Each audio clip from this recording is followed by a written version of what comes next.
యేసు ప్రభు దేవునికే మహిమ కలుగును గాక. బోలో యేసు మహారాజుకే, బోలో యేసు మహారాజుకే. మరి ఈ సమయంలో మీ అందరికీ కూడా నా హృదయపూర్వకమైన వందనాలు తెలియజేస్తూ ఉంటున్నాను. ప్రైజ్ ది లార్డ్, హల్లెలూయా. మరి ఈరోజు బుద్ధిమంతులు అపాయముచ్చుట దాగుకొనును. బుద్ధిమంతులు కదా, అపాయముచ్చుట దాగు పొందురు. ఈరోజు అపాయం ఏమైనా వస్తూ ఉంటే, ఏమైనా కీడు సంభవిస్తూ ఉంటే మనం ఏం చేస్తాం? చాలా మంది దాన్ని తప్పించుకోవడానికి ప్రయత్నం చేస్తాం.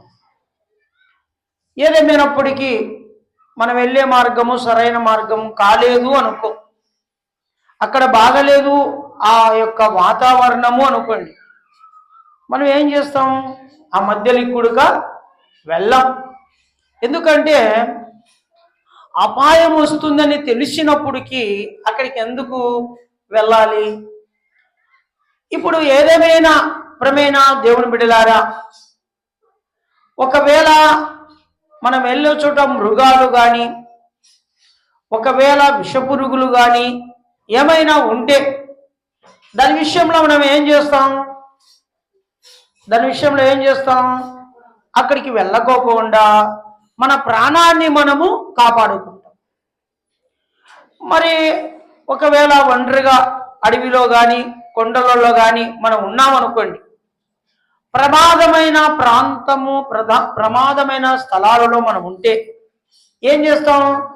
అక్కడికి వెళ్ళడానికి ఎంత మాత్రము కూడా ఇష్టపడం. అక్కడికి వెళ్ళి ఎందుకు ప్రాణాలు పోగొట్టుకోవాలా? అక్కడికి పోకోకుండా ఉండడమే క్షేమము అనుకుంటాం కదా. కాబట్టి ఈరోజు చాలా మంది ప్రమాదాలు పొందుకోవడానికి కారణం ఏంటంటే వాళ్ళు ఉన్న నిర్లక్ష్యం. మరి ప్రమాదం వస్తుందని తెలిసి కూడా కదా, ఉదాహరణకు పడిపోయే గోడ ఉందనుకోండి, ఆ గోడ కింద ఎవరైనా కూర్చుంటామండి? ఒకవేళ అక్కడ కూర్చుంటాము అని తెలిస్తే ఏమవుద్ది? మనకు ప్రమాదం జరుగుతుందనే కదా అర్థం, మరణిస్తామన్నదే అర్థం. అందుకనే ఒరుగుతున్న గోడ దగ్గర ఎవరు కూడా ఉండరు. మరి ఈరోజు ప్రమాదాలు ఎన్నో సార్ల మనం కలుగుతూ ఉంటాయి. వాటి నుండి తప్పించుకునే వారంగా ఉండాలి. వాహనాలు తోలేటప్పుడు కూడా ఎన్నో ప్రమాదాలు జరుగుతూ ఉన్నాయి. వీళ్ళ సేఫ్గా వీళ్ళు వెళుతూ ఉంటే అవతికోడు సరైన రీతిలో రాక వీరికి మరణం వచ్చేటట్లుగా ఉంటుంది. ఇలాగా ప్రేమైన దేవుని బిడ్డలారా, ఎంతో మంది మరణం పొందుకుంటున్నారు. అపాయం నుండి తప్పించుకోలేకపోతా ఉన్నారు. మరి ఈ వారంలో యాడికి దగ్గర చింతలాయపల్లె ఉంది.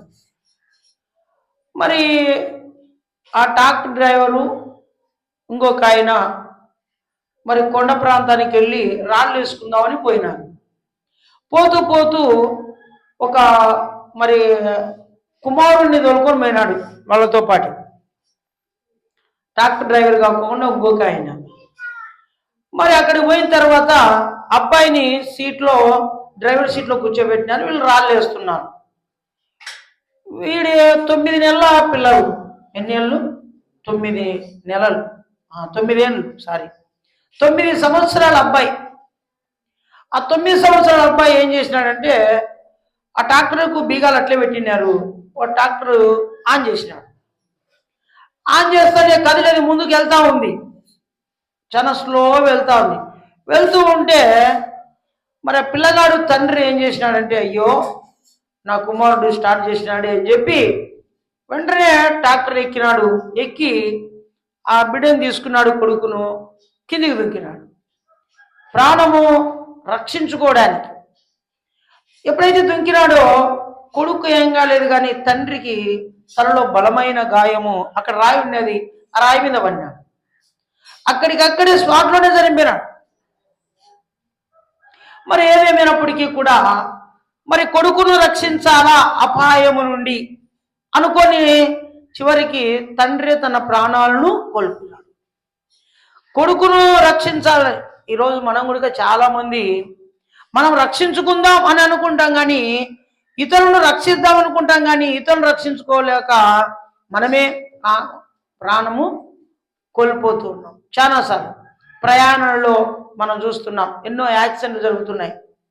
మరి ఈ రీతిగా బుద్ధిమంతులైతే అపాయం వచ్చుట దావు కొందరు, అపాయం వచ్చుట వాళ్ళు తప్పించబడదు. జ్ఞానం లేని వాడు ఏమైపోతాడు? మరి ఉపాయంగా తప్పించుకోలేడు. అందుకని మనం చదువుకున్న కీర్తన, నీ ప్రక్క 1000 మంది పడినను, నీ కుడి ప్రక్క 10,000 మంది పడినను, ఏ అపాయము నీ ఎద్దకు, ఏ అపాయం రాదు. ఇంకో మాట అంటాడు కింద, ఏ తెగులు నీ గుడారమున సమీపించదు. గుడారము అంటే ఏంటంటే మన శరీరం. మన శరీరానికి ఏ యొక్క తెగుళ్ళు, ఏ రోగాలు రావంట. ఎప్పుడు దేవుడు మన పక్షాన ఉంటే. ఎప్పుడైతే ప్రేమైన దేవుని బిడ్డలారా దేవుడు మన పక్షాన ఉంటాడో ఏ తెగుళ్ళు మన రోగాన్ని, మన శరీరానికి ఏ రోగాలు రావంట. మన కుటుంబానికి కావచ్చు, మనకు కావచ్చు, మరి ఏ వ్యాధులు రావు. ఎప్పుడు ప్రభు మీద మనం ఆధారపడితే. అందుకే నీ ప్రక్క 1000 మంది పడిను, నీ కుడి ప్రక్క 10,000 మంది పడిను, అపాయం ఎద్దకు. ఒకరోజు ప్రేమైన దేవుని బిడ్డలారా ఏలీ గారు, దేవుడు మాట్లాడినాడు ఏలీ గారితో. ఇప్పుడు నువ్వు వెళ్ళి 3.5 సంవత్సరం వర్షమైనను మంచైనను రాదు కాబట్టి నువ్వు ఈరోజు నువ్వు ఎక్కడికి వెళ్ళాలి అంటే కెరేతు వాగు దగ్గరికి నువ్వు వెళ్ళు. అంటే నీ ప్రాణాన్ని నువ్వు రక్షించుకో. కెరేతు వాగు దగ్గరికి వెళ్ళు. అక్కడ నీళ్లున్నాయి. ఆ గుంతలో ఏమున్నాయి? ఆ నీళ్లు ఉన్నాయి. అక్కడ నీళ్లు తాగుతూ ఉండు. అంతేకాదు, మరి కాకోకులు వచ్చి నీకు ఆహారాన్ని సిద్ధపరుస్తాయి. రొట్టెలు మాంసము నీ కోసము నేను పంపిస్తున్నా, నువ్వు అక్కడే ఉండు. అయితే ఇక్కడ ఉండొద్దు, ఇంకా వెళ్ళిపో. నీ ప్రాణం నువ్వు రక్షించుకో.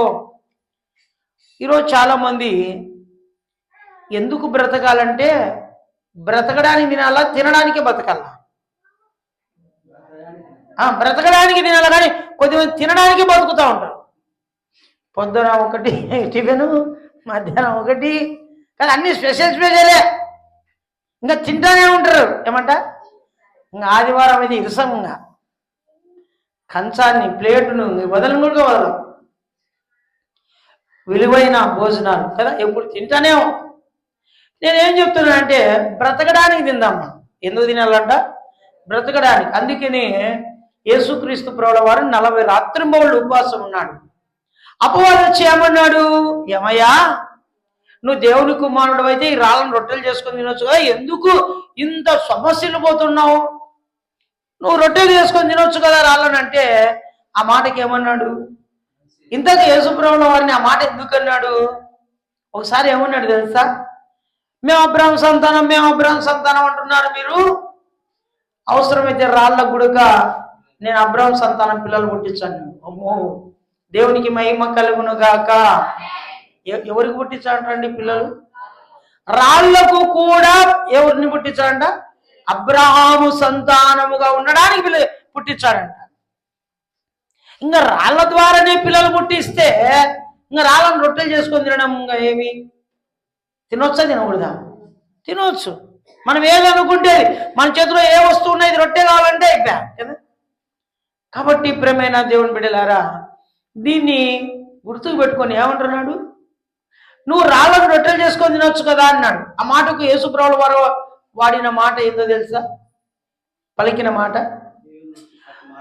దేవుని నోటుకుండవచ్చు ప్రతి మాట వలన మానవుడు బ్రతుకుతాడు, రొట్టె వలన కాదు బ్రతికేది అన్నాడు. అంటే మనం తినే ఆహారం ద్వారా మనం బతకం. దేవుని వాక్యము మనుషులకు ఆహారంగా మార్చబడింది, ఆకలి తీరుస్తుందంట. అందుకనే పరలోకానికి పోయినాక ఆకలి ఉండదు, దప్పిక ఉండదు, అక్కడ అన్నం ఉండేది ఉండదు. ఇప్పుడు మీరందరూ ఆడోళ్ళు ఉదయం లేచినా అంటే ఏం చేయాలా ఏం వండాలా ఈ వంటకాడే ఉంటాం. కానీ పరలోకానికి పోయినాక వంటకాడే ఉండం. ఆమేన్. పరలోకంలో వంటలు ఉండవు.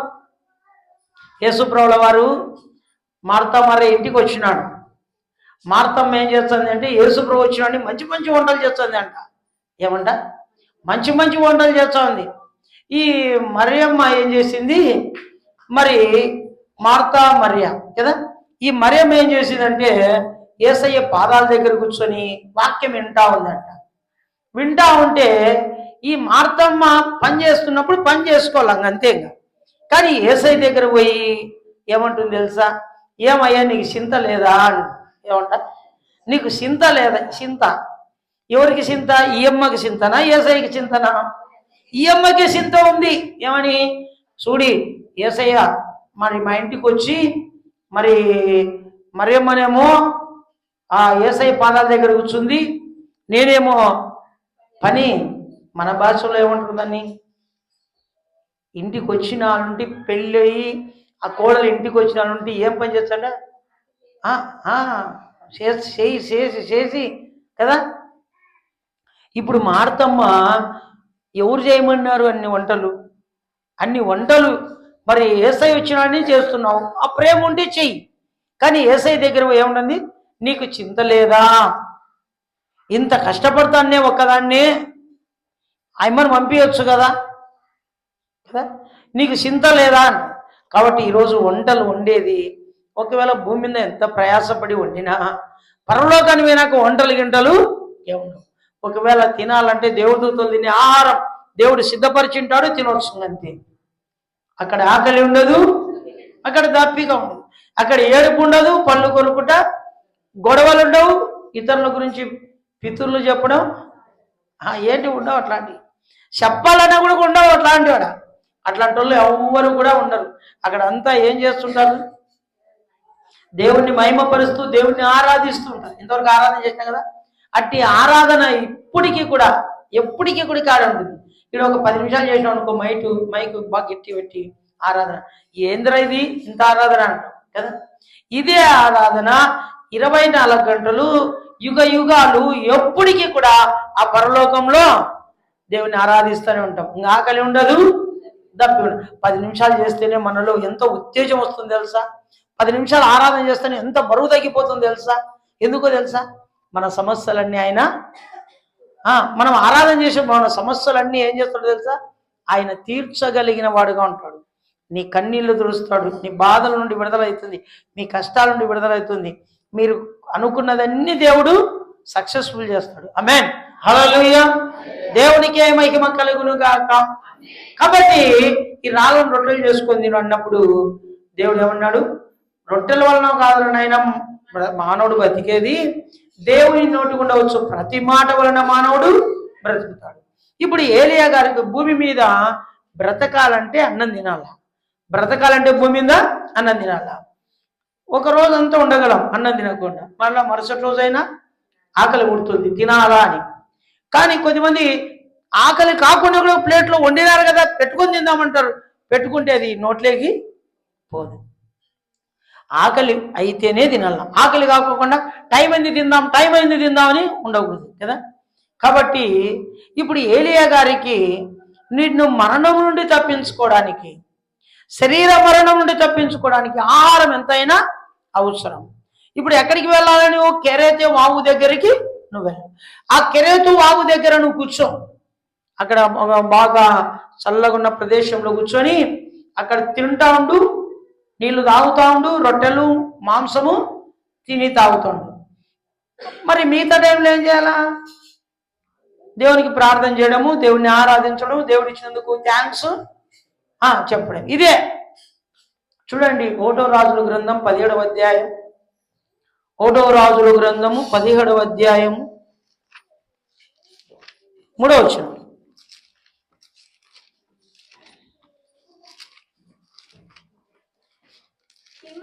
పిమ్మట యెహోవా వాక్కు అతనికి ప్రత్యక్షమై, నువ్వు ఇచ్చట నుండి తూర్పు వైపునకు పోయి యోర్దాను నదికి ఎదురుగా ఉన్న కెరేతు వాగు దగ్గర దాగి ఉండుము. ఆమేన్. దాక్కో. ఎక్కడ దాక్కోవాలంట? కెరేతు వాగు దగ్గర పోయి నువ్వు అక్కడ దాక్కోనైనా ఆ వాగు నీరు త్రాగుదు. అచ్చడికి నీకు ఆహారము తెచ్చినట్లు నీకు కాకోకులకు ఆజ్ఞాపించి అతనికి తెలియజేయగా. ఆమేన్. ఆజ్ఞాపించినట నువ్వు పోయి పలానా పని చేయంటనే మనం ఏం చేయాలా? ఆ పని చేయాల. ఇప్పుడు కాకులకు గుంపుగా ఉన్న కాకోలు పిలిచి, మీరు వెళ్ళి ఈ రొట్టెలు ఈ మాంసం పోయి ఎవరికి ఇచ్చిరా వాళ్ళ? కెరేతు వాగు దగ్గర ఎవరున్నారు? ఏలియా గారు ఉన్నారు, నా సేవకుడు ఉన్నాడు, నా దాసుడు ఉన్నాడు, మీరు అక్కడికి వెళ్ళి ఇవ్వండి. అక్కడ దాక్కున్నాడు, కెరేతు వాగు దగ్గర దాక్కున్నాడు, మీరు వెళ్ళి ఇవ్వండి. ఇవి కొన్ని రోజుల వరకు ఈ కాకులు, నేను అనుకుంటున్నా మన పొద్దున బ్రేక్ఫాస్ట్ ఉంటుంది కదా, మధ్యాహ్నం ఏముంటుంది? లంచ్, రాత్రికి డిన్నర్. 3 పూట్ల కాకులు తీసుకొస్తూనే ఉన్నాయండి. కావాల్సినంత తీసుకొస్తున్నాయి, తింటున్నాడు, బలం తెచ్చుకుంటున్నాడు, తింటున్నాడు, బలం తెచ్చుకున్నాడు, దేవుణ్ణి ఆరాధిస్తున్నాడు. ఈరోజు మనము కూడా తినడం పనుకోవడం కాదు, తిని దేవుణ్ణి ఆరాధించాలి. కాబట్టి ఏదేమైనప్పటికీ కూడా ప్రియమైన దేవుని బిడ్డలారా, కాకులు ఒక గుంపుగా తీసుకొస్తున్నాయి,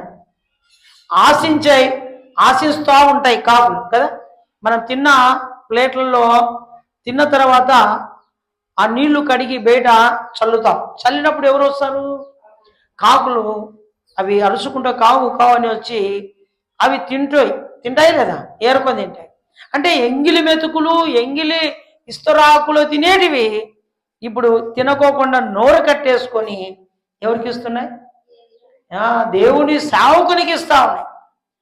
ఇలాగ కొన్ని రోజులు మరి ఆ వాగులో నీళ్లు ఎండిపోయేంత వరకు. ఆ వాగులో నీళ్లు ఎందుకు ఎండిపోయినాయి?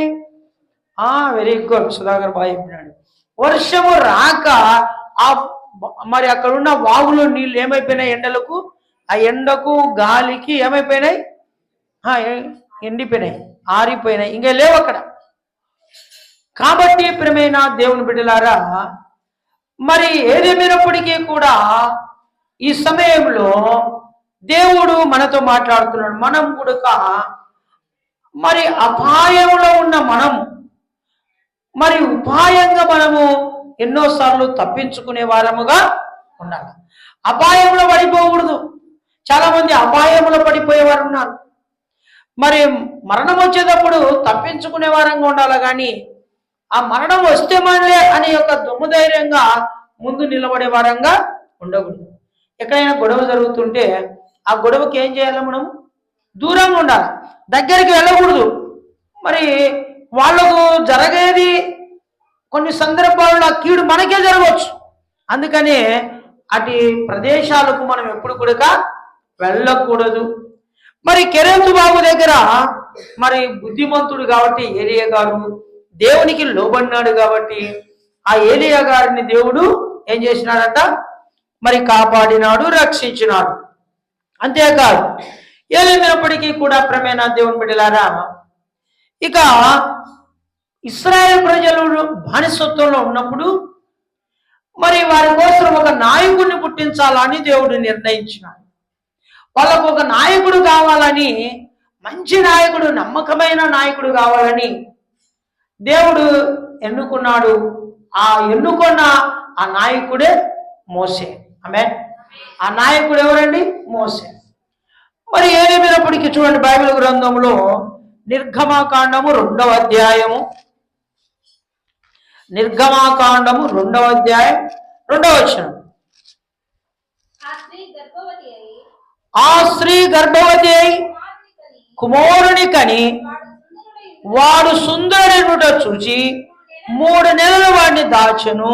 తరువాత ఆమె వాణ్ణి దాచలేక వాణి కొరకు ఒక జమ్ము పెట్టె తీసుకుని దానికి జిగటమన్నును కీళ్లు పూసి అందులో ఆ పిల్లవారిని పెట్టి 7 ఎండును జమ్ములో దానిని ఉంచగా, చూడండి, లేవి వంశస్థుడు ఒకడు వెళ్ళి లేవి కుమార్తె వివాహం చేసుకున్నాడంట.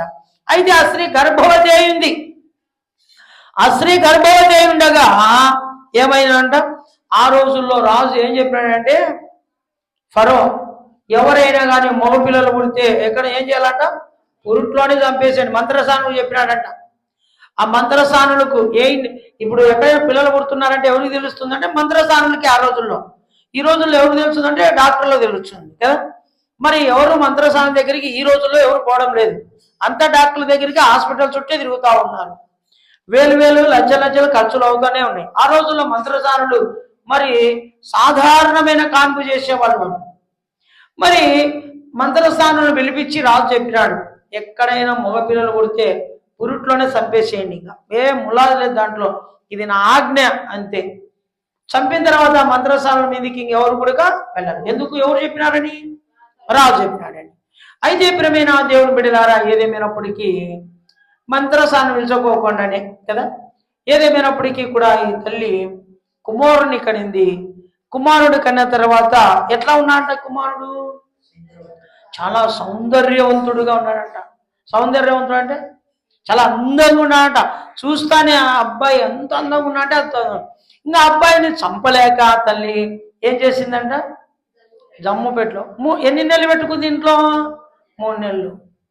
పిల్లలు పుట్టినాక మరి పెంచడం గొప్ప కాదు కానీ, పుట్టించుకోవడం గొప్ప కాదు కానీ, వాళ్ళను సటన్ కొన్ని నెలల వరకు, ఇంచుమించు 1 సంవత్సరం వరకు వాళ్ళు బాధపడుతున్న బాధ అంతా ఇంత కాదు. వాళ్ళు ఎందుకు ఏడుస్తున్నారో తెలియదు కదా. ఊరుకురికైనా నవ్వుతారు, ఊరుకురికైనా ఏడుస్తారు కదా.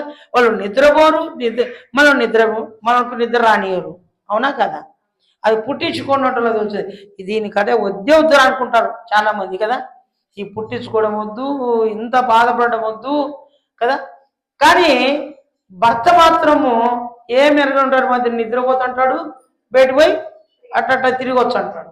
ఈమె తప్పదు, ఏడ్చేప్పుడు పాలు తాపాలా, ఏడ్చనే ఇలా ఊపుతూనే ఉండాలా, ఇలాగ ఎన్నో చేయాల్సింది. ఎంత కష్టపడాలో. మరి ఆ తల్లికి ఉన్న కష్టము తండ్రికి ఉండదు కానీ ఎక్కువ, పిల్లల విషయంలో తల్లికి ఎక్కువ. ఇప్పుడు ఈ తల్లి 3 నెలలు ఏడ్చుకోకుండా, పక్కింటికి ఆ యొక్క గొంతు ఏడుపు వినపడకోకుండా 3 నెలలు కాపాడిందంట. వయస్సు పెరిగే కొద్దీ గొంతు ఏమవుతుంది? మార్పు అవుతుంది, పెద్దగా అవుతుంది. ఎక్కువ అరుస్తారు ఇంకా వాళ్ళు, ఎక్కువ నెలలు నిండే కొద్దీ, నెలలు పెరిగే కొద్దీ కదా, సంవత్సరాలు పెరిగే కొద్దీ వాళ్ళు ఏడుపులు ఒకింటికి 2 ఇళ్ళకు 3 ఇళ్ళకి వినపడుతూనే ఉంటాయి. అప్పుడు ఇంకా రాజు ఆజ్ఞను ధిక్కరించిన వారం అవుతాం. అప్పుడు ఆ ఇంట్లో వాళ్ళందరినీ కూడా రాజు ఏమైనా చేయొచ్చు, ఆజ్ఞకు ధిక్కరించకూడదు. 3 నెలలు కాపాడింది తల్లి. చంపుకోలేక అర్థం కాక ఏం చేయాలో అర్థం కాక 3 నెలలు ఇంట్లో పెట్టుకొని ఇంకా ఏం దిక్కుదోచలే. ఆ నైలు నదిలో వదలడానికి జమ్ముపేట తయారు చేసి దానికి కీళ్ళు పెట్టి కదా, మళ్ళా నీళ్లు పైన పోకోకుండా మూత పెట్టి, ఇప్పుడు ఎవరిని పంపిస్తుంది తల్లి? అక్కడే పంపిస్తుంది మిరియాము. ఇదిగో ఆ యొక్క నైలు నదిలో మరి ఉదయాన్నే ఎవరుంటారండి? ఎవరుంటారు ఉదయం పూట? చలకత్తెలు కదా, రాజకుమార్తెలు బాగా స్నానానికి వచ్చి ఉంటారు. ఈ రోజుల్లో స్నానానికి బయటకు పోతారా? మా ఇంట్లో బాగా బెడ్రూమ్, ఆ యొక్క స్నానం చేసే మరి కిచెన్ది, వంట రూమ్, ఇవన్నీ చూస్తే ప్రియమైన దేవుని బిడ్డలారా, ఏదేమైనప్పటికీ కూడా మరి ప్రియమైన దేవుని బిడ్డలారా, ఈ సమయంలో మరి దేవుడు మనతో మాట్లాడుతూ ఉన్నాడు. దేవుని వాక్యం మనను హెచ్చరిస్తూ ఉంది. కాబట్టి ప్రియమైన దేవుని బిడ్డలారా, ఈ సమయంలో మరి ఆ జమ్ముపేటలో పెట్టి మరి ఆ నైల్ నదిలో వదలడానికి అక్క మిరియాం తీసుకొని పోయింది. మిరియాం ఎప్పుడైతే తీసుకొని పోయింది జమ్ముపేటలో పెట్టి ఆ బాలుని వదిలిపెట్టిందంట.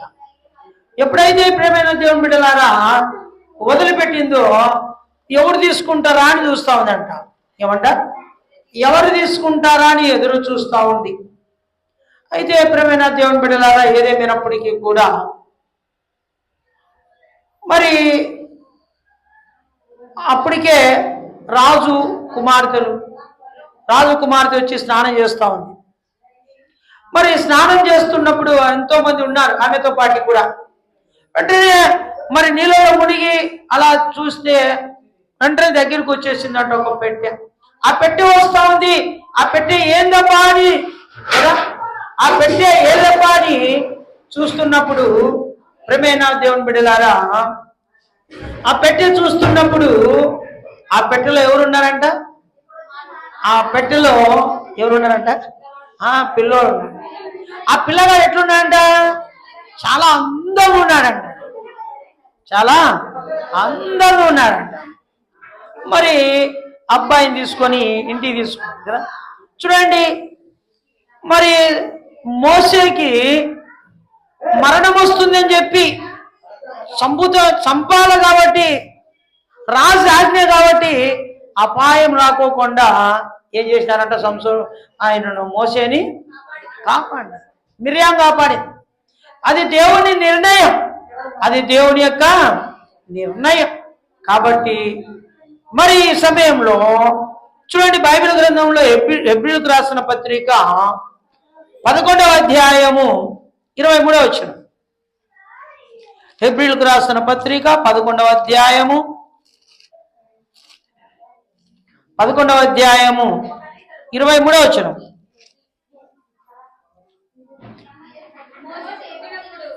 మోసే పుట్టినప్పుడు అతని తల్లిదండ్రులు ఆ శిశువును సుందరుడైనట చూచి విశ్వాసం బట్టి రాజునకు భయపడక మూడు మాసములు అతన్ని దాచిపెట్టిరి. ఆమేన్, ప్రైజ్ ది లార్డ్, హల్లెలూయా. మరి ఏదేమైనప్పటికీ కూడా మరి ఈ సమయంలో మోసే తల్లిదండ్రులకున్న విశ్వాసం అంట. ఏమంట? మోసే తల్లిదండ్రులకున్న విశ్వాసం ఎవరి మీద ఉంది? నమ్మకం వారికి దేవుని మీద.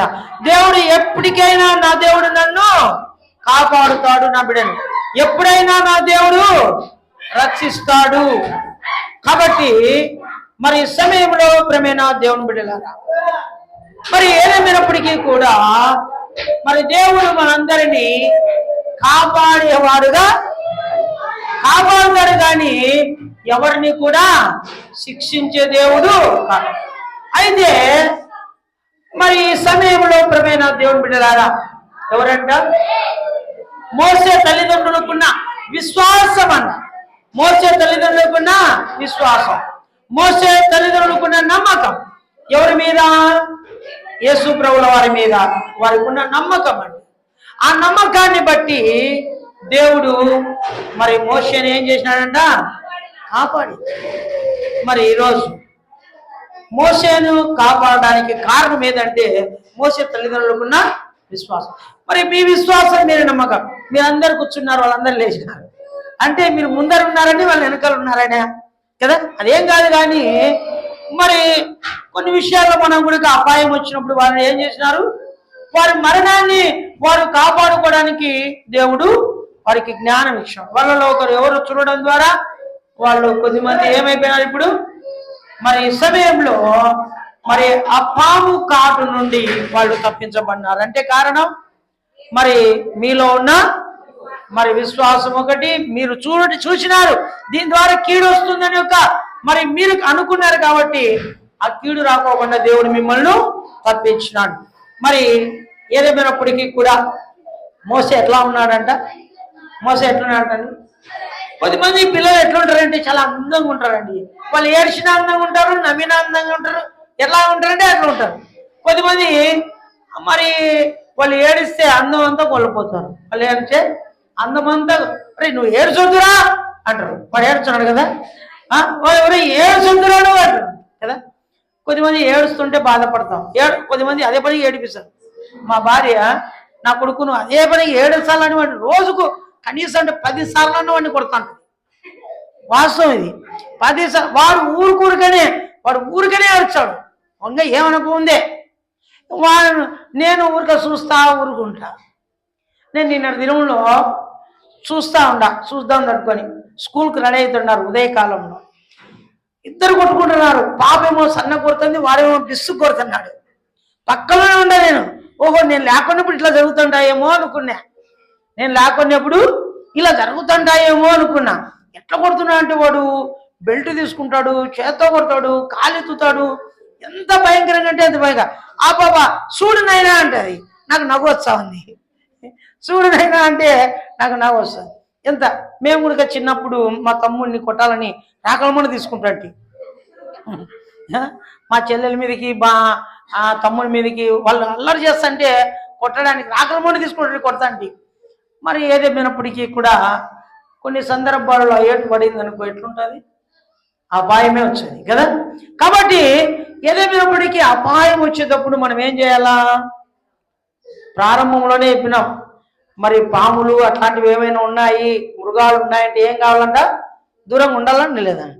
అది చూసుకొని నీకు తడాకేందో అని లోపలికి వచ్చింది. మీరు పోతారా లేదా చూద్దామంటే ఎవరు పోయినామా? వాక్యం చెప్తానే ఉండవు, దాని పని అని చెప్తాను. చేసేవాళ్ళు మట్టగిచ్చినారు. ఆమేన్, హల్లెలూయా. కాబట్టి నాకైతే బాధే ఉంది. అందరు లేచినారు కానీ ఆయన కుర్చీలో లేక, ఆయనకి వినపడిందో వినపడలేదో అదంటే భయపడి ఉరుకుతాం కదా. ఒకవేళ తెలిసే కూర్చున్నానో నాకు అర్థం కాదు. ఇంకో నేను వాక్యం చెప్తున్నా వదిలిపెడితే ఎట్లబ్బా అని నేను అట్లే కంటిన్యూషన్ చేస్తూనే ఉన్నాను. కాబట్టి ఏదేమైనప్పటికీ కూడా ప్రియమైన దేవుని బిడ్డలారా, మరి సమయంలో మరి మోసే ఎలా ఉన్నాడంట? మోసే చాలా సుందరంగా అందంగా ఉన్నాడంట. మరి మీ పిల్లలు కూడా అందంగా ఉన్నారు మీ కళ్ళకు, అవునా కదా? మరి ప్రియమైన దేవుని బిడ్డలారా, మీ పిల్లలు మీకు అందంగా ఉన్నారా లేదా? కాకి పిల్ల కాకికి ముందు, పంది పిల్ల మనిషి పిల్ల, దేవుని పిల్ల దేవునికే ముందు కదా. ఎవరు ఎట్లన్నా ఉన్ని ఆ పిల్లలు వాళ్ళకి ముందు. కానీ మోసే మరి వాళ్ళ తల్లిదండ్రులకి ఎట్లున్నాడంట? సుందరుడుగా అందంగా ఉన్నాడంట. ఏమ్మా మీ పిల్లలు ఎట్లున్నారు? వాళ్ళు తిక్కొళ్ళుగా ఉండి, వాళ్ళు నడ్డోళ్ళుగా ఉండి, వాళ్ళు షోటోళ్ళుగా ఉండి ఎట్లన్నా ఉన్నాయి. మీ పిల్లలు మాత్రం ముద్దులాడేది మానుకుంటారా? ముద్దులాడేది మానుకుంటేదే లేదు. నా కొడుకు ఎంత అందంగా ఉన్నాడు, అవతి కూడా బాగుంటాడు మళ్ళా. కానీ ఈమె కళ్ళకు మాత్రం వీళ్ళ కొడుకు ఆ పిల్లడు వాళ్ళ తల్లిదండ్రులకు అందం. కానీ వీళ్ళందరికంటే చాలా సుందరైన వాడు ఎవరంట? మోసే అంత సుందరంగా ఉన్నాడంట, అంత అందంగా ఉన్నాడంట. చూస్తానే చూడముచ్చటగా ఉన్నాడంట. చూడముచ్చటగా ఉన్నాడు. కొద్దిమంది అయితే తెల్లగా ఉంటారు, ఇట్లా ఏలు వాళ్ళు తాకుతేపా వాళ్ళు ఏమైపోతారు? కందిపోతారు. నేత ఆకుంది అనుకోండి, నేత చిగురు, దాన్ని పట్టుకుంటే ఏమవుతుంది? కంది. మరి పిల్లలు కూడా కొద్దిమంది పట్టుకుంటే ఏమవుతారో అని భయపడుతుంటారు కదా. కొద్దిమంది తల్లిదండ్రులు ముట్టని ముట్టొద్దు నా కొడుకును, నా కూతురు ముట్టొద్దు అంటారు. ఒక కొడుకున్నాడు ఒక ఇంట్లో, ఎంత అన్నారు వాడు అంటే అయిపోయా. నలుగురు వచ్చింటారు. నేను బర్త్డే పోయినా, ఒకవేళ బహుశా వాళ్ళు కూడా వినొచ్చు. ఈ వారంలో బర్త్డే పోయినా, గురువారం రోజు శుక్రవారం రోజు తాడిపత్రికి బర్త్డే పోయినా. బర్త్డే కార్యక్రమం అంతా అయిపోయింది. ఇంకా అన్నం తినాల, నైట్ 10 అవుతుంది టైం. వాడు ఊరికి ఏడ్చన్నాడు. ఏడ్చంటే టీ షర్టు వానికి ఇప్పేకి లోపల ఒక బనిగిన్ ఉంది, పైన ఒక టీ షర్టు మళ్ళీ అంగింది. అది తీసేకి నల్లగడ తీర్చన్నారు. నల్లగడ తీర్చి ఎట్లుంటుంది? ఆ పిల్లగాడు ఎట్లుంటుంది తెలుసా? ఒకడు ఒక చేయి ఇట్లా పెట్టి, వాడు ఒక ఈ చేయి పెట్టి నల్లగడ పట్టుకున్నారు. ఎట్లుంటుంది? బుద్ధి ఉందే తేలి బెస్ట్ వాడినా నేను గట్టిగా. వాడు ఇంకా ఎక్కువ ఒక్కరు నిదానంగా నిబ్బరంగా ఒక్కరు తీయాలదండి. చాలా మంది కుటుంబాలలో ఈ రోజుల్లో ఎట్లుంటారంటే ప్రేమైన దేవుని పిల్లలారా, పుట్టక పుట్టినారనుకో ఇంట్లో, ఇంకా వీళ్ళందరూ ఇంక వాడిని ఎంత అమ్మాయి కానీ అబ్బాయి కానీ ఎంత గారాభంగా పెంచుతారంటే రేపొద్దున ఎగిచ్చి కాలుతో కొడతారు తల్లిదండ్రులు. ఆడపోయి పడల్లా. కొట్టించుకోవడానికి కూడా సిద్ధపడుతూ ఉంటారు కొద్దిమంది. కొట్టించుకోవడానికి కూడా సిద్ధపడుతుంటారు. ఏ మాణిక్యం నవ్వుతుంది, నాకు కొడుకులు లేరులే, భయమే లేదు నవ్వుతుంది. నీకే చూడు కానీ ముందు ఆయన మనం చూసుకొని నవ్వుకుంటుంది. హల్లెలూయా. ఆడవాళ్ళైనా మగవాళ్ళైనా ఎవరినైనా మనం ప్రేమించే టైంలో ప్రేమించాలా, ఖండించే సమయంలో ఖండించాలి. నేనైతే ఒకటే మాట చెప్తున్నా, మగపిల్లల కంటే ఆడపిల్లలే శ్రేష్టం. ఇట్టంటుంది. నాకు ఎవరు ఆడపిల్లలే లేరులే, అంతా మగపిల్లలే అని చెప్పి ఇట్టంటుంది. ఇంకా అక్క ప్రైజ్ ది లార్డ్, హల్లెలూయా. నిజంగా నేను చెప్తున్నాను, మగపిల్లల కంటే ఆడపిల్లలు శ్రేష్టం. ఎందుకంటే తల్లిదండ్రులను పట్టించుకునే వాళ్ళు కొడుకులైతే తల్లిదండ్రులను పట్టించుకునే వాళ్ళు కుమార్తెలు. ఎంత అల్లుండైనా కట్టేసుకుంటుంది. ఎవరు? మీ కూతురు. వాళ్ళ భర్తను ఎంతైనా కట్టేసుకుంటుంది. గీసిన గిర్ర మీద నిలబడు, మా అమ్మ మా నాయన ముఖ్యం అంటుంది. మా అమ్మ అంటారా లేదా? మీరు అన్నారా లేదా? అట్లా వాస్తవం. ప్రైజ్ ది లార్డ్, హల్లెలూయా. మరి ఈరోజు అపాయం వచ్చేటప్పుడు మనం ఏం చేయాలంట? తప్పించుకోవాలా. చూద్దాం. అంతేకాదు బైబిల్ గ్రంథంలో యెహోషువ గ్రంథం 20వ అధ్యాయం, యెహోషువ గ్రంథం 20వ అధ్యాయం 2వ వచనం.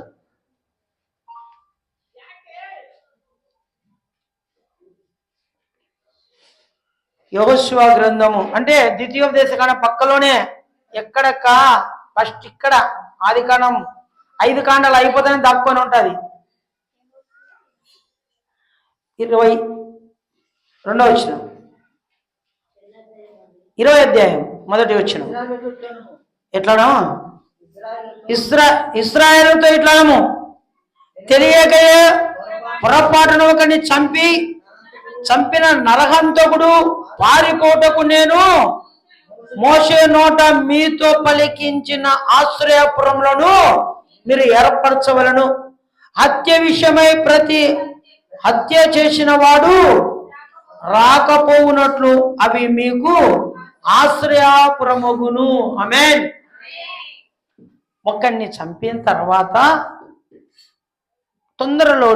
తొందరపాట్లు కత్తి తీసుకొని ఒకరు పొరిచినారనుకో, పొరిచిన తర్వాత చచ్చిపోయినాడు. చచ్చిపోయిన తర్వాత వాడు అక్కడే ఉన్నాడు అనుకో, వాడిని ఏం చేస్తారు? మళ్ళా వాళ్ళ ఇంట్లో వచ్చి కొడతారా, పొడుచారా? పొరసడమే ఉంటుంది, కొట్టడం ఎందుకు? మా వాడిని చంపినావు, నిన్ను కూడా చంపుతాం. మీరు చూసినారో లేదో కానీ మరి యూట్యూబ్ ఛానల్లో కానీ మరి వార్తల్లో కానీ మనం చూసేటప్పుడు మా పాపం చంపినాడు, మేము వాడిని చంపాలా, అవునా కదా? మరి ఇప్పుడు మోషే ఏం నిర్ణయించినాడు తెలుసా? దేవుడు మోషే ద్వారా మాట్లాడినాడు. ఆశ్రయపురాలను సిద్ధపరిచాడంట. ఏం పురాలు ఇవి? ఏంటివి? పోలీస్ స్టేషన్లు. ఏంటివి ఇవి? ఇవి పోలీస్ స్టేషన్లు. ఈ పోలీస్ స్టేషన్లను ఎవరు ఏర్పాటు చేసినారు? మోసే. ప్రైజ్ ది లార్డ్, హల్లెలూయా. ఎవరు చెప్పింటే? దేవుడు చెప్పింటే మోసే మరి ఆశ్రయపురాలను దేవుడు మరి చెప్పినందుకు మోసే నిర్ణయించి ఆశ్రయపురాలను చేసినాడు. ఎవరైనా ఒకవేళ చంపితే వాడిని తీసుకెళ్ళి ఎక్కడ పెట్టాలంట? ఆశ్రయపురంలో. ఎందుకు? వాణ్ణి కూడా మరణించకోకుండా వాణ్ణి రక్షించడానికి ఆశ్రయపురాలు ఉన్నాయి. ఈరోజు ఎవరైనా కొట్టుకున్నా, తిట్టుకున్నా, చంపుకున్నా, గొడవలైనా వాళ్ళని ఎక్కడ తీసుకుపోతారు? వాళ్ళు మళ్ళా గొడవ పడకోకుండా పోలీస్ స్టేషన్ తీసుకెళ్తారు. వాళ్ళు మళ్ళా రిప్లై చేయకోకుండా, ఏదైనా తప్పులు చేయకోకుండా వాళ్ళను స్టేషన్ తీసుకెళ్తారు. కాబట్టి ఏదేమైనప్పటికీ కూడా ఈ ఆశ్రయపురాలలో చాలా మందిని కాపాడుతున్నారు కదా. మరి ఎవరినైనా హత్య చేసినప్పుడు వాళ్ళకు లైఫ్ లాంగ్ మరి వారికి జైలు శిక్ష విధింపబడుతుంది. 20 ఏళ్ళు, 15 ఏళ్ళు వాళ్ళ గడువును ఇన్నేళ్ళని మరి కోర్టు ఉత్తర మేరకు వాళ్ళని జైల్లో పెడతారు. జైల్లో 30 ఏళ్ళు చేసి వచ్చినాడు అనుకో జైలు శిక్ష. అప్పటికి అందరూ ఏమైపోయింది? మర్చిపోయింటారు లేదా? 30 ఏళ్ళ నెలకు ఎవరో ఇంకా రాజు ఎవరో బంటి ఎవరో అన్నట్లుగా అయిపోయింటుంది. అప్పుడు వాడిని 30 ఏళ్ళు వాడిని కాపాడి ప్రభుత్వం వాళ్ళు కాపాడి, అధికారులు కాపాడి వాడిని బయటకు పంపిస్తారు. అప్పుడు కూడా వాడిని ఏం చేయాలా? మనసు మార్చుకోవాలి. ఈ ఆడికిలో మరి అగాపే ఆశ్రయానికి ఒక వృద్ధాప్యంలో ఉన్న ఆయన వచ్చినాడు. తమిళనాడు, చెన్నై. ఆయనకు 80 ఏళ్ళు. ఎన్ని ఏళ్ళు? 80 ఏళ్ళు. 80 ఏళ్ళే కానీ 40 ఏళ్ళ కుర్రోడు ఉన్నట్టున్నాడు. మరి ఆయన ఇక్కడిక్కడ తిరుగుతున్నాడ. గత 40 ఏళ్ళు మరి తమిళనాడు వదిలిపెట్టి ఇక్కడిక్కడ తిరుగుతున్నాడు. కానీ ఆయన తమిళనాడు భాష మాట్లాడతాడు. మరి ప్రియమైన దేవుని బిడ్డలారా, ఆ వ్యక్తి ఇన్నేళ్ళైంది కదా, ఒకసారి మా ఇంటికి పోదామని పోయినాడంట. తమిళనాడుకు పోతే ఇండ్లు లేవంట, బంధువులు లేరంట, ఎవరు లేరంట. వీళ్ళు ఉన్న చోటు అన్ని కొట్టాలంటే ఇప్పుడు ఎన్నో 10-15 అంతస్తులు బిల్డింగులు ఉన్నాయంట. మరి బంధువులందరినీ నానే వాళ్ళు ఉన్నారని హెచ్చరిద్దామని చూస్తే ఎవరు లేరంట. 40 ఏళ్ళకు పోయినాడు, ఎవరు లేరు. వెంటనే మళ్ళీ అక్కడ నుండి చెవులు కొట్టుకుంటా మళ్ళీ వచ్చేసినాడు. నాకు ఇక్కడ ఎవరు లేరు అని, నా ఇల్లు కూడా లేదు అని. కాబట్టి మరి తిరిగి నేను నా సొంత ఊరికి వెళ్ళి, నా సొంత రాష్ట్రానికి వెళ్ళి నా కుటుంబానికి వెళ్తానని చెప్తే లేదు అక్కడ. మరి బాగా గమనించండి ప్రియమైన దేవుని బిడ్డలారా, మనం కొన్ని చేయరానివి ఏమైనా చేసినప్పుడు ప్రభుత్వం వారు ఊరుకుండరు, మన మీద కఠిన చర్య తీసుకుంటారు. మనం ఏదైనా కంప్లైంట్ ఏదైనా ఇచ్చినామనుకో, దాని మీద ఏదైనా కానీ గవర్నమెంట్ వారు దాన్ని తీసుకొని పై అధికారులకు తీసుకెళ్తారు. కాబట్టి ఇవి ఆశ్రయపురాలలో గొడవలు పడినవాడు, చంపుకున్నవాడు, కొట్లాడిన వాళ్ళు వీళ్ళందరూ తీసుకెళ్ళి అక్కడ వేస్తారు. ఇది మన ప్రాణాలను మనము కాపాడుకోవడానికి. ఇది గవర్నమెంట్ వారు కాదు చేసిండేది, ఆనాడు దేవుడే మోషేని నిర్ణయించినాడు. ఆమేన్, ప్రైజ్ ది లార్డ్, హల్లెలూయా. చూడండి యోహాను సువార్త, ముగిద్దాం. యోహాను సువార్త 8వ అధ్యాయం, యోహాను సువార్త 8వ అధ్యాయం 59వ వచనం. కాబట్టి వారు ఆయన మీద రువుటకు రాళ్ళు ఎత్తిరి గాని యేసు దాగి దేవాలయం నుండి బయటికి వెళ్ళిపోయాను. ఆమేన్. ఇప్పుడు ఎవరిని కొట్టడానికి పోతున్నారు ప్రజలు? యేసయ్యను. ఏ దానితో కొడుతున్నారు? రాళ్లతో కొట్టడానికి. ఇప్పుడు యేసయ్య ఎక్కడ చంపబడాలా? శిలువలో. Very good. ఆకాశానికి భూమికి మధ్యలో శిలువ చనిపోవాలా. శిలువలో ఎందుకు చనిపోవాలా? పాప పరిహారార్థం నిమిత్తమై మనందరి కోసం రక్తం కార్చి ప్రాణం, మన పాపం అంతా ఆయన తన మీద వేసుకున్నాడు. మనకు ప్రాయశ్చిత్తం కోసమై, మన పాపాల కోసమై అని చనిపోవాలి. కానీ యేసు ప్రభు దేవాలయం దగ్గరకు వచ్చినప్పుడు, ఆ యెరూషలేము ఆలయంలోకి వచ్చినప్పుడు బయట అంతా ఎట్లున్నారంట, వాళ్ళు రాళ్ళు తీసుకొని రెడీగా ఉన్నారంట చంపడానికి. ఇప్పుడు వెంటనే ఏం చేసినాడు? ఉదాహరణకు సొదొమ గొమొర్రా పట్టణానికి యెహోవా దేవుడు వెళ్ళినాడు. మరి ఎప్పుడైతే దేవుడు వెళ్ళినారో అక్కడికి, సొదొమ గొమొర్రా పట్టణంలో లోతు ఇంటికి వెళ్ళాడు. లోతు ఇంటికి వెళ్ళిన తర్వాత అక్కడ ఏం జరిగింది? ఎప్పుడైతే ఆ లోతు ఇంటికి ఇద్దరు వెళ్ళిపోయినారో, లోపలికి పోయినాక ఆ ఊర్లో వాళ్ళందరూ చూసినారంట, మీ ఇంటికి వచ్చిన వాళ్ళు అందంగా ఉన్నారు, వాళ్ళు ఎవరు? వాళ్ళు ఈరోజు మాతో ఉండాలా, వాళ్ళు మాకు కావాలా. ఏమంట? ఎంతటి మరి లోకం చూడండి, ఇది ఎంత పాపం ఒడిగట్టుకుంటున్నారు చూడండి.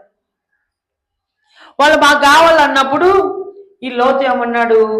అయ్యలారా, దయచేసి ఒక మాట చేస్తుంది, వాళ్ళ జోలికైతే వెళ్ళొద్దండి, వాళ్ళు సామాన్యమైన వాళ్ళు. ఈరోజు మా ఇంట్లో నా కూతుళ్ళు ఉన్నారు, ఏ పురుషుని ఎరగని వాళ్ళు, వీళ్ళని తీసుకొని ఇష్టం వచ్చినట్లు చేసుకోకండి. ఏ తండ్రి అయినా అంటాడండి అట్లా? ఏ తండ్రి అయినా అంటాడా? నిజంగా దేవుని మీద ఉన్న భక్తిని బట్టి, దేవుణ్ణి ఆరాధిస్తున్నాడు కాబట్టి, దేవుని మీద నమ్మకంగా ఉన్నాడు కాబట్టి, మరి నిజంగా మా ఇంటికి వచ్చిన దేవుణ్ణి అవమానపరచడం కదా. మరి ఏదేమైనప్పుడు నా పిల్లల్నే చేసుకోండి అని చెప్పి బయటికి పిల్లలను దొబ్బేటప్పుడు యేసయ్య వెంటనే ఏం చూసినాడు తెలుసా? వెంటనే ఆ వాకిలు అట్లా వేసి ఈ వాకిలి గుండా వీళ్ళని తీసుకొని వెళ్ళినాడు. వాళ్ళు కనుక్కోలేకుండా ఏం చేశాడు తెలుసా? చీకటిని చేసినాడు. కటిక చీకటి అయిపోయింది అంతా. వాళ్ళు ఎవరు కనుక్కోలేకపోతున్నారంట. ఏమైందంట? సాయంకాలంగా ప్రొద్దుమునుగుతుంది అంతే. ఇంకా మరి ఏదేమైనప్పటికీ అంత చీకటిమయం అయిపోయిందంట, గాఢాంధకారం అయిపోయిందంట, కనుక్కోలేదు. వీళ్ళు గమ్యం చేరేంత వరకు అక్కడ చీకటిని పెట్టినాడు దేవుడు. దేవునికి మహిమ కలుగునుగాక. వీళ్ళు తప్పించుకోవడానికి దేవుడు ఏం చేసినాడు? వాళ్ళకు చీకటి తీసుకొచ్చాడు. అదే చీకటి లేకుండా వెలుగుంటే వీళ్ళు రక్షించుకోగలరా? కదా. వీళ్ళకి అపాయమే వచ్చు. అపాయం రాకోకుండా చీకటిని దేవుడు ఆ యొక్క పట్టణానికి మరుగు చేసినాడు. ఆమేన్. ఇప్పుడు ఏదేమైనప్పటికీ కూడా ప్రియమైన దేవుని బిడ్డలారా, యేసయ్యను చంపడానికి వచ్చిన రాళ్లతో స్టెఫెను చంపినారు కదా. అలా రాళ్లతో కొట్టి చంపుదామని మరి వ్యభిచారంతో పట్టబడిన స్త్రీని రాళ్ళతో కొడుతున్నారు. కానీ ఏ పాపం చేయని యేసయ్యను ఎందుకు కొట్టాలండి రాళ్లతో? సువార్త ప్రకటిస్తున్నాడు, స్వస్థత చేస్తున్నాడు, సచ్చిపెట్టడం లేస్తున్నాడు కదా. మరి కుంటోళ్ళకు కాళ్ళు ఇస్తున్నాడు, గుడ్డోళ్లకు కంటి చూపిస్తున్నాడు, చెవుటోళ్లకు చెవుడు వినిపిస్తున్నాడు, మూగోళ్ళు మాట్లాడని వాళ్ళు ఇన్ని అద్భుతాలు చేస్తుంటే ఇట్లాంటి యేసు ప్రభువుల వారి మీదకి ఏమొచ్చినారంట అందరు? రాళ్ళు తీసుకొని రూతు చంపాలని. కానీ అక్కడ సన్నంగా తన సమయము ఇంకా రాలేదు కాబట్టి సన్నగా అక్కడ తప్పించుకుని యేసు ప్రభువుల వారు. ఎప్పుడైనా మనకు అపాయం కలుగుతుంది అనుకుంటే మనం ఏం చేయాలండి? మరి సోమవారం రోజు నేను తాడిపత్రి పోయినా ఒంటరిగా. రాత్రి 10 అయింది, టైం 9:45 10 అవుతుంది. ఒంటరిగా ఉన్నాను. ఇప్పుడు కారు వేసుకోకుండా బండి వేసుకొని పోయినా. ఎవరన్నా ఉంటారులే, బండిలో వచ్చారు కదా అని, తొందరగా అయిపోతుందేమో. 10 అవుతుంది ఇంచుమించు. ఒంటరిగా ఉన్నా. ఏనాడు తోళ్ళమడుగుడికి వచ్చినటువంటి కానీ ఎక్కడ భయపడలేదు. కానీ బండిలో పోతున్నా భయం పుట్టుకుంది. ఏం భయము? దొంగల భయం. ఏం భయము? దొంగల భయం. మరి నా జోబులో ఆ రోజు మరి డబ్బు ఒక 50,000 ఉంది. మరి వేరే వాళ్ళు పెట్టుకోవాలంటే నేను అట్లే జోలు పెట్టుకొని పోయినదాన్ని. యాడికిలో కొద్దిగా డబ్బు కొద్దిమంది మరి ఈ క్రిస్మస్ కొని కానుక ఇచ్చినారు. అది కూడా బైబిల్లోనే ఉంది. ఈ డబ్బు ఇంచుమించు 78,000. ఒకవేళ తీసుకుంటే అంత మళ్ళీ సంపాదాలంటే కష్టం. ఒకవేళ దాన్ని తీసుకొని ఏమైనా ఊరికైనా తీసుకున్నా పర్వాలే, తీసుకున్నాక మళ్ళీ వాళ్ళు ఏమైనా చేసి అది కదా. ఏదైనప్పటికీ కొంచెం భయంతో మరి ప్రేమైన దేవుని బిడ్డలారా, గమ్యానికి క్షేమముగా యాడికి వచ్చినాక అప్పుడు సంతోషమైంది. అంటే అపాయం నుండి ఏం కావాలంట? మనం తప్పించుకున్నప్పుడు మనకు ధైర్యం వచ్చేస్తుంది. అపాయంలో పడిపోయినాం అనుకో ఏమవుతుంది? 25 ఏళ్ళు, నేను 8 ఏళ్ళు రాత్రింబవళ్ళు నేను సైకిల్ తొక్కేటోడిని. ఆ రోజుల్లో భయపడలే. అప్పుడు ఇంకా ఎక్కువ దొంగలు, సెల్ ఫోన్లు లేవు, అప్పట్లో ఏమీ లేదు కదా. చీకటి, ఒంటరిగా సైకిల్లోనే వచ్చండి. అప్పుడు భయపడలేదు. కానీ సోమవారం రోజు అలా ఒంటరిగా వస్తుంటే భయపడా. కానీ ఏదేమైనప్పటికీ బండి ఎట్లా వస్తుందో తెలుసంగా, 80 స్పీడుగా ఆపేది క్వశ్చనే ఉండకూడదు. కానీ అంత వేగంగా మరి పరమైన దేవుని బిడ్డలారా, ఏదేమైనప్పటికీ ఎప్పుడైతే చేరినానో యాడికి, అప్పుడు ఊపిరి అనేది అట్లా వదిలేసిన. క్షేమంగా వచ్చినారా అని. హైవే మీదే వచ్చిండేది, హైవే మీదే డేంజర్. ఇదే మేలు, ఇంకా బుగ్గ మీద ఇదే మేలు. కాబట్టి ఏదేమైనప్పుడు హైవే వరకు, ఎక్కడి వరకు? వేములపాడు వరకు భయంలే. వేములపాడు నుండి ఇక్కడికి వస్తామే యాడికి, అక్కడ భయం. అక్కడ రోంచం జరుగుతూనే ఉంటాయి అప్పుడప్పుడు. మరి ఏదేమైనప్పటికీ కూడా ప్రేమైన దేవుని బిడ్డ, మనకు అపాయం వచ్చేటప్పుడు మనం ఏం చేయాలంట? ఈరోజు మీ అమ్మ మీ నాతో తన్నలు తింటావు, తినకుండా ఏం చేయాలా? తప్పించుకోవాలా. మనకి ఊరికనే ఉన్నాయి కదా ఇప్పుడు, తపా పని. కాబట్టి ఏదేమైనప్పటికీ కూడా అది ఏదైనా కీడు సంభవిస్తుందంటేనే మనకి ఏం చేయాలా? ఆవిడ దూరంగా ఉండాలి. అందుకే కొద్దిమంది మాట అంటారు, పెడతామంటే తీసుకుంటారు లేదా, పెడతామంటే కాలు ముందుకు వచ్చారు, కొడతామంటే కాలు వెనక్కి. అట్లా జాగ్రత్త. ఎప్పుడైనా కీడు మనకు సంభవిస్తుందంటే దానికి దూరంగా ఉండాలంట. కీడు సంభవిస్తుందంటే ఇప్పుడు యేసుప్రభువు వారు కీడు వస్తుందంటనే, రాళ్ళ దెబ్బలు పడతాయంటనే ఏమైపోయినాడు? పరిగెత్తుతా పక్కకు తప్పించుకొని పోయినాడు. కొన్ని సందర్భాలలో స్వస్థతలు చేసి కూడా తప్పించుకొని పోయినాడు. ఎందుకు? వీళ్ళతో నాకెందుకు వచ్చింది తంట కదా. కాబట్టి కొన్ని సందర్భాలలో యాడికిలో ఒక ఆయనకు చెయ్యి ఇట్లుంది, దానమయ్యే వయసు ఇట్లుంది చెయ్యి. ఏమైంది మామ? వాళ్ళు కమ్మోళ్ళు. ఏమైంది మామ అంటే, ఏం చేస్తావులే వై, ఆ రోజు బాంబులు వేసుకుంటా అంటే చూద్దామని వినాడు. బాంబులు వేస్తుంటే చూద్దామని పోయి ఏం జరిగిందంటే, వాళ్ళకు జరగకుండా ఈయన మీద పడిందంట. చిన్నపిల్లప్పుడు చిన్న వయసులో ఇక్కడ పడతానే అది ఏమో కట్టు కాకుండా ఇట్లా అయిపోయింది. ఇంకా బాగున్న ప్రాణాలు గురి తెచ్చుకోవడం అంటే నా క్లాస్మేట్, మా బంధువులే, కొంచెం యాడికిలో 7వ తరగతి చదువుతున్నాం. అప్పుడు ఎలక్షన్లు ఉన్నాయి. అప్పట్లో మోరామురి ఇంకా ఎక్కువ, ఆ రోజుల్లో గొడవలు అల్లర్లు ఉడక. వాడు ఏం చేసినాడంటే ఇంట్లో నుండి బయటకు వచ్చి బాగా తిరుగుదామని రోడ్ల మీద లారీ ఎక్కుతుంటే వీళ్ళు లారీ ఎక్కినాడంట. వీళ్ళు లారీ ఎక్కుతానే అవతిక్కులు వచ్చేటప్పుడు వాళ్ళు గొడవలు తీసుకొని వచ్చి వీడు చెయ్యి ఇట్లా బయట పెట్టింటే వాళ్ళు చెయ్యి నరికినారు. చెయ్యి పూర్తిగా కింద పడిపోయిందంట.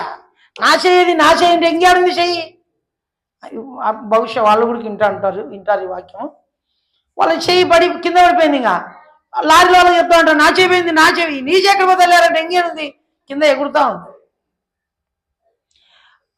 మనం అందుకనే ఏదైనా కీడు సంభవిస్తుంది అంటే ఇప్పుడు ఏం చేయాలి? మనం ఆడ గొడవ పడుతున్నారంటే ఆ గొడవ దగ్గర మనం వెళ్ళకూడదు కదా. అదే నీ రక్త సంబంధం అయితే ఉరుకుతావు, వేరే వాళ్ళు అయితే వాకిలు వేసుకొని ఎవరికైనా జరగని సావనీలే అని వాకిలు వేసుకొని ఇంట్లో ఉంటావు. అవునా కదా? అదే నీ ఇంట్లో ఎవరంటే మీ ఇదిగో మీ అక్కనే అంటాను అనుకో, వీళ్ళు ఉరుకుతా పోతారు. అవునా కదా? ప్రాణాలు అరిషతుల్లో పెట్టుకొని పోతారు. ఇంకా ఇసుగాడు ఇంకా అయిపోయింది ఇంకా గొడవ పోతామని. అంటే నీ రక్త సంబంధాలు అయితే ఒక రీతిగా, వేరే వాళ్ళైతే మరొక రీతిగా. ఈరోజు ఏదేమైనప్పటికీ కూడా కీడు వస్తుందంటే ఆ మధ్యలో కూడా మనము వెళ్ళకూడదు. చివరి మాట చూసుకొని ముగించుకుందాం. 32వ కీర్తన